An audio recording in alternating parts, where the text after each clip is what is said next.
اچھا خواتین بیان سن رہی ہیں, بچے کے رونے کی مسلسل آواز آ رہی ہے, اس میں ایک بات بہت اہم سمجھ لیں کہ بچے کے رونے سے عورت کبھی پریشان نہ ہوا کرے, اور عورت کو کبھی تانا بھی نہ دیا کرے. بعض دفعہ یہ ہوتا ہے بچہ رو رہا ہے, دوسری عورتیں لائی کیوں اس کمبخت کو اپنے ساتھ, ہمیں بھی بیان نہیں سننے دے رہی, بھی بچے کے رونے کی مسلسل آواز آ رہی ہے نا. تو یہ لوگ بھی کہہ رہے ہوتے ہیں یار ان خاتون کو بچہ لانے کی کیا ضرورت تھی یار, کیا ضرورت ہے بچے کو لے آتی اٹھا کے اور رو رہے ہیں, سب کو بیان نہیں سننے دے رہے. دیکھو جب اللہ کی رضا کے لیے بیٹھے ہیں نا تو اللہ کو یہی پسند ہے, عورت کی اولاد بھی ہو, بچے روئیں بھی, مائیں ان کی ٹینشن بھی لے, اللہ یہی چاہتے ہیں. اگر عورت کے بچے کو الگ کرنے کا حکم ہوتا تو مسجد نبوی میں نبی صلی اللہ علیہ وسلم سب سے پہلے نماز میں عورتوں پہ پابندی لگاتے کہ بچے ساتھ لانے کی آپ کو اجازت نہیں ہے, کیونکہ بیان میں جتنے خشوع و خضوع کی ویلیو ہے اس سے زیادہ ویلیو کس میں ہے, نماز میں ہے. نہیں آئی بات میرا خیال ہے, نماز تو نام ہی خشوع و خضوع کا ہے نا. قرآن کہہ رہا ہے والذین هم فی صلاتہم خاشعون, جنتی لوگ نماز پڑھتے ہیں خشوع اور خضوع کے ساتھ, ہے نا قرآن میں.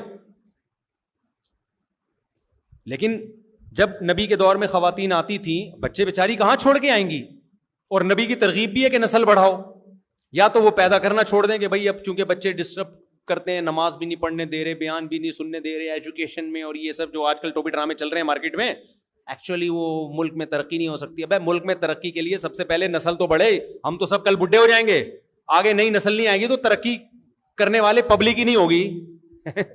تو ایسی ترقی کا کرنا کیا, خالی ترقی ہوگی پبلک نہیں ہوگی. تو عورت کی تو بڑی ذمہ داری ہے نسل کو بڑھانا, یہ تو خدا نے اس کے ذمہ لگایا ہے. تو وہ تمام لوازمات کے ساتھ, تو سب سے زیادہ خشوع و خضوع کی ویلیو کس میں ہے, نماز میں. لیکن حدیث میں آتا ہے مسجد نبوی میں عورتیں بچوں کو لے کر آتی ہیں تو چھوڑ کے تو نہیں آ سکتی نا. ہر عورت اتنی مالدار نہیں ہوتی کہ وہ گھر میں آیا رکھے, کوئی ماسی رکھے, کوئی میڈ رکھے, بچوں کو کوئی ملازم رکھے, نارمل تو لانا پڑتا ہے.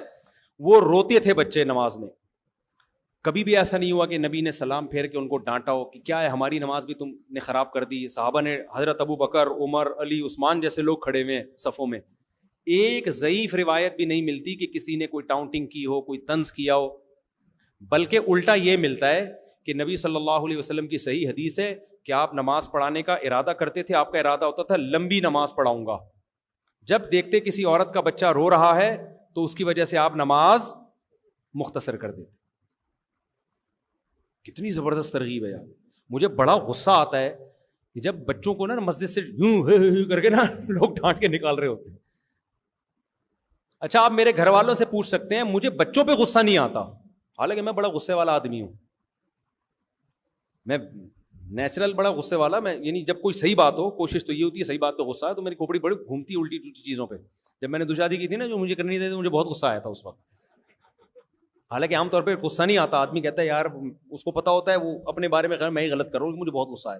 پھر جب میں نے تیسری کی, مجھے اس سے بھی زیادہ غصہ آیا تھا, کیوں نہیں کرنے دے رہے مجھے.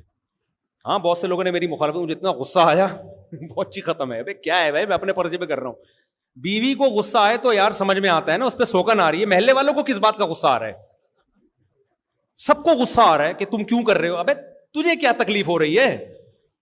تو لیکن اللہ کا شکر ہے مجھے بچوں پہ غصہ نہیں آتا, اس لیے کہ بچہ تو اللہ کی فطرت کا ایسا بہترین مظہر ہے نا. بچہ میں منافقت نہیں ہے, جو اندر وہ اس کے باہر, بلکہ الٹا مجھے ہنسی آتی ہے. کل کیا ہوا ہے, رات کو 2:30 بجے تک میں سو نہیں سکا. میری بچی شرارت کر رہی تھی, وہ نہیں چھٹانکی, میں نے یہاں ویڈیو بھی ایک دفعہ دیکھی ہوگی, وہ اتنی شرارتیں کر رہی ہے, اس کو تو خیال ہی نہیں ہے کہ کس نے صبح مدرسے جانا ہے, فجر کی نماز بھی پڑھانی ہے. بس اس کے کوئی, اس کو پتہ نہیں کوئی 14 طبق روشن ہو گئے, اچھل کود مچائی بھی اس نے. اب میں نے گھر والوں سے کہا بھائی اس کو سلاؤ. گھر والوں نے لگا دیا اس کے ہلکا سا تھپڑ. ہلکا سا تھپڑ ہے تو ٹیں ٹیں شروع, بجائے سونے کے اب کیا شروع ہو گیا پروگرام, اب چینل چینج کر دیا اس نے. بچے کو تھوڑی سمجھ میں آئے گا کہ یار کس نے صبح دفتر جانا ہے, کس نے نماز پڑھانی ہے. بچہ اپنی اور یہی چیز بچے کا حسن ہے. تو جب ہلکا سا اس کو ہلکی سی لگائی, ڈانٹ بھی لگائی کہ بھائی سو جاؤ. پہلے تو ہنسی مذاق چل رہا تھا بچی کا نا, اچھل کود. اب اس نے چینل کیا کر دیا کہ اگر یہ والا پسند نہیں ہے تو چلو یہ اس سے بدتر ہے. یہ اس سے بدتر اسٹائل تھا نا, چیخ کے رونا, وہ. میں نے کہا لو بھائی، پہلے تو پھر نسبتاً بہتر حالت تھی، اب کیا ہو گیا ہے؟ اب چیخو پکار شروع کر دی ہے. اچھا مجھے غصہ پھر بھی نہیں آ رہا، حالانکہ نقصان کس کا ہو رہا ہے؟ گھر والوں نے تو فجر کے بعد بھی نیند سو کے پوری کر دینی ہے نا، مجھے تو جانا تھا، صبح کام تھا. اب مجھے ہنسی آنا شروع ہو گئی. میں نے کہا لے بھائی، اس کا تو چینل ہی چینج ہو گیا. اب جب رو رہی ہے تو اس کو چپ کرانے کے لیے کارٹون لگائے. پھر وہ کہہ رہی ہے توتلی زبان میں کارٹون، نا پتہ نہیں ٹٹو کہتی ہے کٹو کہتی ہے، کارٹون کو کیا کہتی ہے. اب جب زیادہ ہوا تو میں نے کہا لگا دو اس نالائق کو نا، اور میں نے کہا میں سو جاتا ہوں، اس کو کارٹون لگا دو LCD میں، یہ کارٹون دیکھتے رہے، آواز سائلنٹ پہ کر دو نا، تو یہ دیکھتی رہے. تو اسی بہانے میں گھر والوں نے کہا آپ کو نیند نہیں آئے گی، کارٹون لگے ہوں گے. میں نے کہا میں کارٹون تھوڑی دیکھ رہا ہوں، میں تو سو رہا ہوں نا. میں منہ ادھر کر کے سو جاؤں گا، میرے لیے تو یہ بچی ہی کارٹون ہے. میں منہ ادھر کر کے سو جاؤں گا، آواز یعنی سائلنٹ پہ کر دو، لگا دو کارٹون. جیسے ریموٹ سے کارٹون لگایا ہے، کہہ رہی ہے پتہ نہیں توتلی زبان میں کچھ بول رہی ہے، آواز بڑھاؤ اس کی. اچھا مجھے اتنی ہنسی آئی ہے نا، میں کہہ کے مار کے ہنسا ہوں. میں نے کہا یار بدماشی کی نا ایسی مثال ہم نے دنیا میں دیکھی نہیں ہے. بدماشی کی انتہا دیکھو یار، نہ باپ کا خیال ہے نہ ماں کا خیال ہے. ابے سارا دن تمہاری ماں تمہارے پیمپر چینج کر رہی ہوتی ہے، تمہارے کھانے کا خیال کر رہی ہوتی ہے، تمہارا باپ گیس بجلی کے بل دے رہا ہے. اگر تقریر کرنے پہ آئے تو یہ بنے گی نا، تمہارا باپ تمہارے جو ہے نا نخرے اٹھا رہا ہے، اور اس کے سونے کا ان محترمہ کو ابھی کارٹون لگا کے دیں گے، اور وہ بھی فل آواز کے ساتھ. اتنے اس نے ٹانگیں یوں یوں یوں یوں چلائی ہیں نا، اور توڑ پھوڑ لگا دی. ہم نے کہا سن لے بھائی تو، ہم تو بیوقوف ہیں اس گھر میں پیدا ہو گئے. لیکن مجھے ہنسی آ رہی تھی. بچہ بڑی بدماشی کرتا ہے ایسی بدماشی کے ساتھ، وہ سمجھتے ہیں کہ میں نے کہا یہ ہم لوگ کا کرتے ہیں، ہمارا باپ تو یہ ہے. 2:30 بجے کارٹون لگاؤ رات کو فل آواز کے ساتھ. تو پھر پتہ نہیں کیسے سویا میں، کیا ہوا واللہ عالم. لیکن مجھے ہنسی آتی ہے بچوں کی حرکتوں پہ. میں نے دیکھا لوگ، اب لوگوں کا سب کا نہیں ہوتا جو بیان سن رہے ہیں ان کے علاوہ، یہ ہوتا ہے مفتی صاحب کے بیان سنو بچے پیدا کرو، بچے پیدا کرو. یہ ہوتا ہے نہ کھانے کے نہ سونے کے.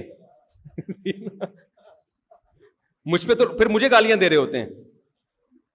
میں کہہ رہا تھا بس 2 بہت ہیں، وہ 2 میرے تو یہ 14ویں بچی ہے. میں آخر میرے 13 کے بعد یہ پیدا ہوئی ہے، تو مجھے وہ بھی اچھی لگ رہی ہے. اور مجھے تو اتنی اچھی لگ رہی ہے کہ یار یہ پیدا نہ ہوتی تو ہماری تو انٹرٹینمنٹ نہیں ہوتی. وہ تو باقی تو جو 13 ہیں وہ تو تھوڑے بڑے بڑے ہو گئے نا. ٹھیک ہے، تو یار اتنی بڑی رونق گھر کی، اس کو لوگ کیسے پتہ نہیں کرتے ہیں. اوپر سے یہ چیمبر کا مسئلہ ہے، خدا کی قسم. بچے پہ جس کو غصہ آ رہا ہے نا، اس کا مطلب یہ بندہ بائی نیچر بد اخلاق ہے. یہ کیونکہ بچے کا کوئی قصور نہیں ہوتا. بچے کی جن باتوں پہ ہنسی آنی چاہیے ان پہ کیا آ رہا ہوتا ہے؟ غصہ. ہاں یہ ایک الگ بات ہے کہ آپ صبح آفس نہیں جا سکو گے تو اس کا کوئی دوسرا حل سوچو. پھر 1-8 دن تو برداشت کر لو، پھر بیگم کو بتا دو بیگم یہ چونکہ رات کو کم وقت جاگ رہا ہے تو میں کہیں اور میں مدنی مسجد میں جا کے سویا کروں گا، کیونکہ 2-4 دن تو ہوگا نا. اس کا آلٹرنیٹ ہو سکتا ہے.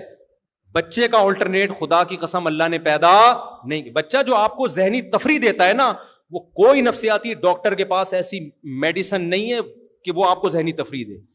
بچے کی جو ٹینشن ہے اس کا روزانہ اگر یہ کرنے لگے تو میں ظاہر ہے یہی کہوں گا کہ بھائی پھر میں کہاں جا کے سو رہا ہوں؟ مسجد میں جا کے سو رہا ہوں یا صحن میں جا کے سو رہا ہوں، یا بالکل میں ایک اپنے لیے ایک بم پروف کمرہ بنا رہا ہوں، میں ساؤنڈ پروف کہ ایسا کہ بم کی آواز بھی نہ آئے اس میں. ٹھیک ہے نا، یہ سب چیزوں کا آلٹرنیٹ ہو سکتا ہے.